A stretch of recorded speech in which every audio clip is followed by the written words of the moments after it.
Сәлеметсіздер ме балалар? Отырамыз. Бүгінгі сабағымызға қош келдіңдер. Күлімдеп күн бүгін қарады мағанда, күлімдеп күн бүгін қарады сағанда. Шуақпен нұр төгіп, көңілді кетті көтеріп келе, бүгінгі күнімізді мына күн арқылы бір-бірімізге сәттілік тілейік. Сымбат, бүгінгі сабақта белсенді бол. Сабағында беске отыр. Бүгінгі сабақта ойнау. Бүгінгі сабақта ойнау. Ісің ілгері болсын. Мықты денсаулық тілейміз. Ол ауылға жетсін. Зор аяқ тілейміз. Денсаулығың мықты болсын. Сабақты жақсы оқы. Күн сәтті өтсін. Сабақты өтсін. Күн сәтті өтсін. Жақсы, рахмет. Олай болса балалар, бүгін топқа бағалау, сендерге бағалау парағын берейін. Топ басшылары, яғни берілген сұрақтарға байланысты барлық кезең жазылып тұр. Сол бойынша қастарында достарында бағалап отыратын боласыңдар. Олай болса балалар, үйге не тапсырма берілді? 6-шы тапсырма не істеу керек? Сымбат айта қойшы, не істеу керек? Қою керек. Жақсы, зор болып платформасы арқылы тапсырмасын тексерейік.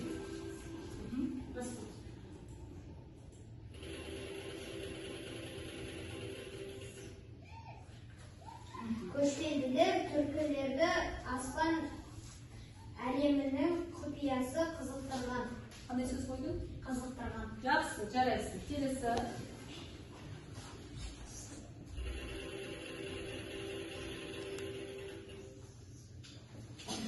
Олар көшпенділер орта ғасырда өмір сүрген. Жақсы, қандай сөз қойдың? Сүрген. Жақсы, жарайсың. Балалар, олай болса ары қарай бүгін келесі. Яғни балалар, бірінші қазір мен сендерге болжау әдісі бойынша сабақты бастаған келіп отыр. Барлығымыз тақтаға назар аударайық. Қандай суретті көріп отырмыз? Яғни бұл күнгі аспанның бейнесі, айға, жұлдыздарды, бұлттарды көріп отырмыз дейді. Жақсы, олай болса, бүгінгі сабағымыз тақырыбы жұлдыздардың ішінде шоқ жұлдыздар. Мінекей, әртүрлі бейнеде, яғни ішінде жасалған шоқ жұлдыздардың бейнесін көріп отырмыз. Бүгінгі сабағымыздың мақсаты тыңдалым материалдардың мазмұнының негізінде сұрақтарға жауап беру, тыңдалым мәселелер негізінде мазмұнын түсініп, нақты, яғни ақпараттарды анықтау болып табылады. Сабақтың мақсаты қойылған сұрақтарға дұрыс, лайықты жауап бересіңдер, және де жазылым жұмысы бойынша етістіктерге тиісті қосымшаларды жазып, болмысы етістікке айландырамыз. Олай болса балалар, шоқ жұлдыздар дегеніміз, яғни аспан сферасында белгілі бір пішінде қалыптасқан шоқ жұлдыздардың тізбегі болып табылады. 1922 жылы астрономия ғалымдарының зерттеуі бойынша аспанда 88 шоқ жұлдызы бар деп зерттеген болатын. Яғни осы шоқ жұлдыздарға байланысты біздің қазақ халқындағы аңыздар бар. Соның бірін айта кететін болсам, аспанда 7 қарақшы жұлдызын білеміз ғой, естіңіз бар ма? Осы 7 қарақшы жұлдызы Үркер деген жұлдыздың үлпілтек қызын жақсы ұнатып қалып, соны алып қашып кетеді. Сол үлпілтекті қарақшылардан кері қайтару үшін, яғни Үркер жұлдызы бара жатқан кезде таң атып кетеді. Яғни аспанда қазірде таңға жақын қараса, сол жұлдыздар ылғи жақындап қалған кезде осылай таң атып бозарып шыға бастайды. Сол темір қазықтың ішінде, 7 қарақшының ішінде қатты жанып тұрған жұлдыз, ол сол 7 қарақшының бастығы. Ал бұлыңғыр болып тұрған сол үлпілдек қыз екен.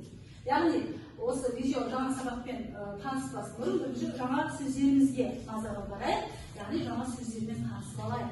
Олай болса, бірінші оқиық, кезек-кезек оқи береміз. Кезек-кезек оқи береміз. Шоқ жұлдыз созвездение аспан денесі. Жарайсың. Жорамалдаған петалдар ойлаған, мысалы аспанда қозғалмайды деп ойлаған. Мәңгілік өзгермейді, меняется, ешқашан өзгермейді. Ілім, учение, ғылым, мысалы ғылымда дамыту еңбек етті. Дәлелде доказать негіздеу, мысалы жауабы негіздеу. Дөңгелек, круглый домалақ. Ғылымды дамыту, развитие науки елді арттыру. Мысалы ғылымда арттыруға көп еңбек Мектеп. Жақсы, жарайсың, соңғы оқи ғой. Расылхана обсерватория. Жарайсың. Аделя, бірінші сөйлемге шоқ жұлдыз деген сөйлем құрай қойшы. Шоқ жұлдыз деген. Аспанда 88 шоқ жұлдыздар бар. Жарайсың. Келесі жорамалдау деген сөзге Бір уақытқа дейін халық жұлдыздар орнынан қозғалмайды деп жорамалдаған. жарайсың, өте жақсы, тамаша. Олай болса балалар, бүгінгі шоқ жұлдыздар туралы видеомен таныс болайық. Назар аударайық тақырыпқа. Сәлем балалар! Біз бүгін Қазақстан аспанында жыл бойы көрінетін 4 солтүстік шоқжұлдызбен танысамыз. Алдымен бәрімізге жақсы таныс жеті қарашының үлкен ошағын тауып алайық.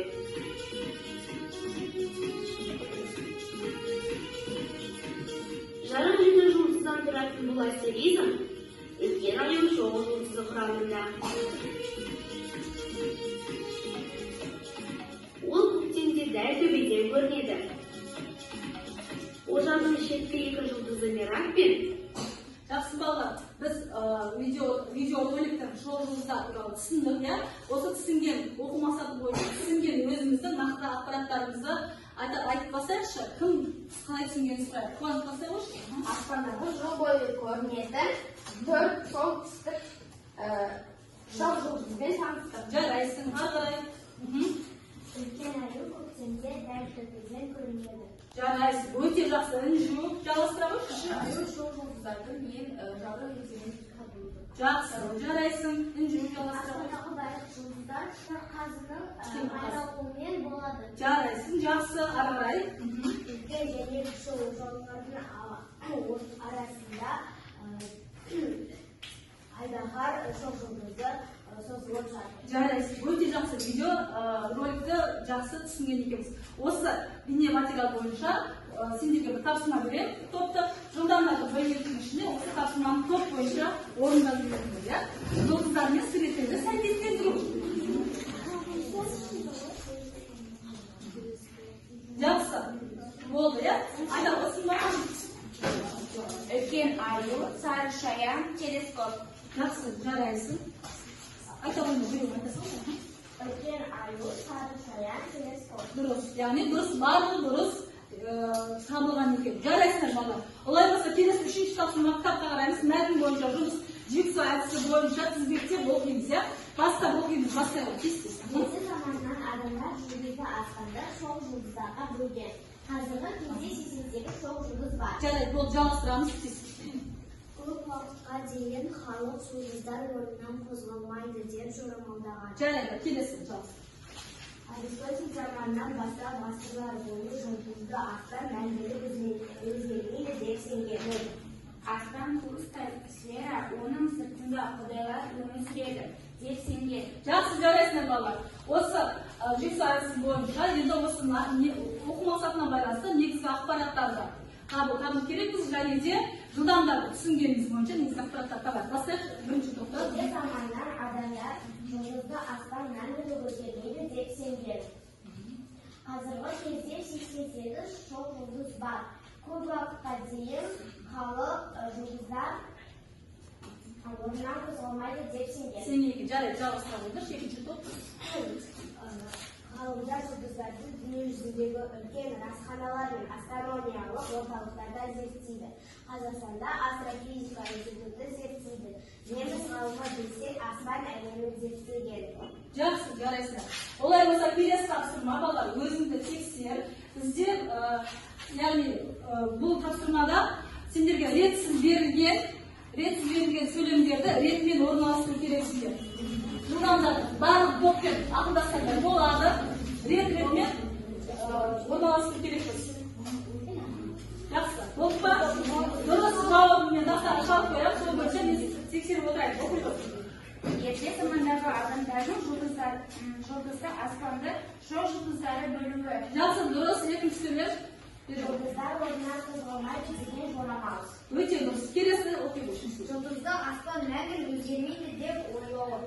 Деп ойлауы дұрыс. Келесі бір сөйлем. Жұлдыздар орнынан қозғалмайды деген жорамал. Жақсы, өте дұрыс. Балалар, енді бүгінгі күнді жазып қоя, тақырыпты жаздық, жазамыз тез. Екінші тапсырма, яғни бұл мақсатқа сәйкес болып жетістікке айландыру, иә? Болып жетістіктерді.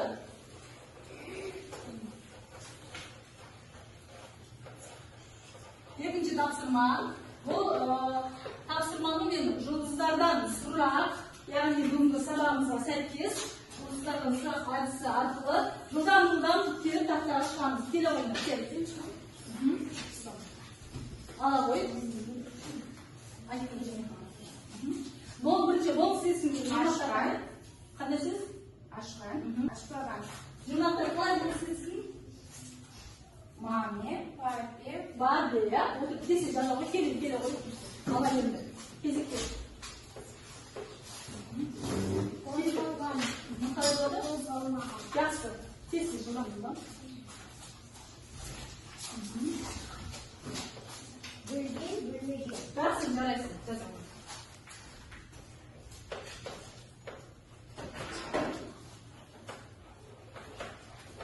Жарайсыңдар. Балалар. Дәптеріңізге жазып алайық. Толықтап тез. Олай болса, жас болсақ тез. Орнымыздан тұрып, толыққа. Орнымыздан тұрып, серікті сәтін басамыз, иә? Қолымыз. Аспанға қарап күн көрдім, төменге қарап жер көрдім. Оңға солға бұрылып, егеменді ел көрдім. Жарайсыңдар, отыра қойыңдар. Келесі қораптағы сұрақ. Қораптағы сұрақ бойынша.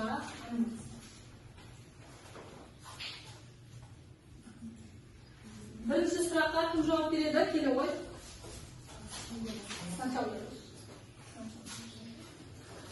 Қандай өте болған? Бірінші сұрақ береді. Қазақша жұлдыз атауын білесің бе? Мен күн, ай, шолпан, темірқазы атауларын білемін. Жарайсың. Келе ғой, екінші. Екіншісі. Қазіргі кезде аспанда не үшін шоқ жұлдыз бар? Қазіргі кезде аспанда 88 шоқ жұлдызы бар. Жарайсың, өте тамаша. Келе ғой. Қандай? Шоқ жұлдыздарды күнде қайда зерттейді?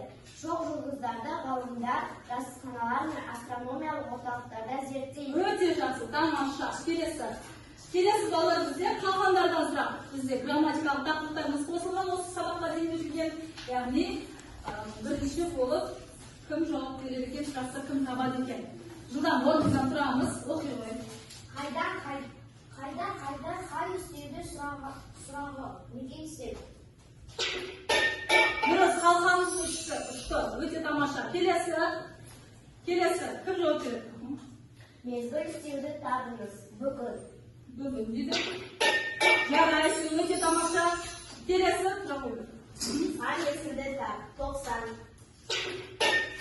Жарайсың, өте тамаша. Сан есімнің дұрыс жазуын анықтап. 40 деді. Дұрыс, иә, ұшты қалған. Жақсы, шыққан ма? Келесі. Сөйлер сан есімді тап. 60 оқушы отыр. 60 оқушы Дұрысты. Жарайсыңдар балалар, бүкіл сұраққа дұрыс жауап беріп мүдірмей өттіңдер, иә? Жарайсыңдар. Олай болса, келесі осы өздерінің топтардың атауы бойынша мен арнайы шоқ жұлдыздармен атаған болатын арыстан және мерзімдер.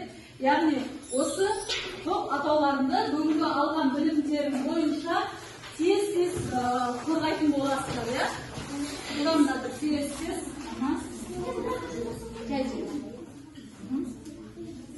Жылдамдатып сол атауларын қысқаша ғана қорғасаңдар болады.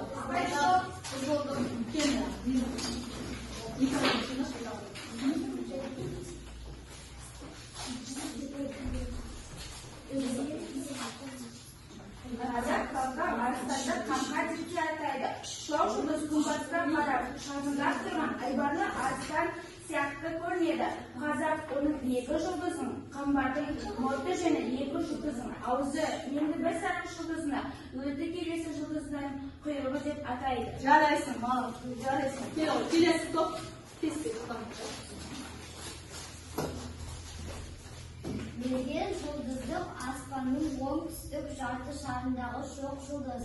Бүркіт, қалқан, жылан тағы басқа деген шоқ жұлдыздардың аралығында орналасқан. Ең жарық жұлдыздары мергендегі екі көрінерлік жұлдыз жалтырап көрінеді. Жақсы, жарайсыздар. Өте жақсы.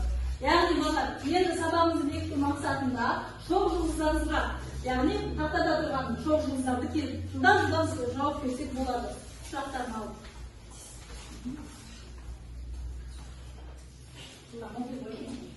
Күнді қандай ғаламшар деп атайды? Өтті ғаламшар. Отты ғаламшар дейді. Келесі дұрыс. Өте дұрыс. Келесі. Аспан әлеміне немістің қай ғалымдар зерттесін? Бесседе. Өте дұрыс. Қызап, келе бермеш ке?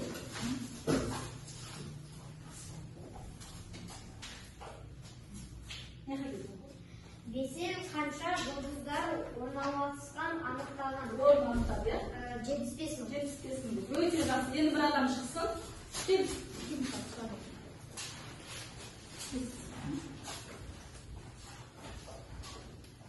Ай планета ма? Жоқ, жер. Жер серілер, иә? Жақсы. Балдар, енді рефлексия өздерінің сабаққа қаншақты деңгейде түсінгендеріңді, яғни рефлексия банкасы арқылы өздері осы жерге әкеліп салыңдар, иә? Тез жазып, сабаққа қаншақты түсінгендеріңді. Несі түсінгендеріңді? Несі сұрақтарың бар?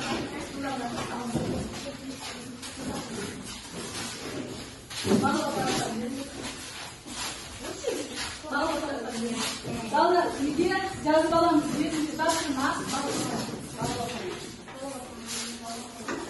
бағалы аппараттар бере қоймады. Жақсы.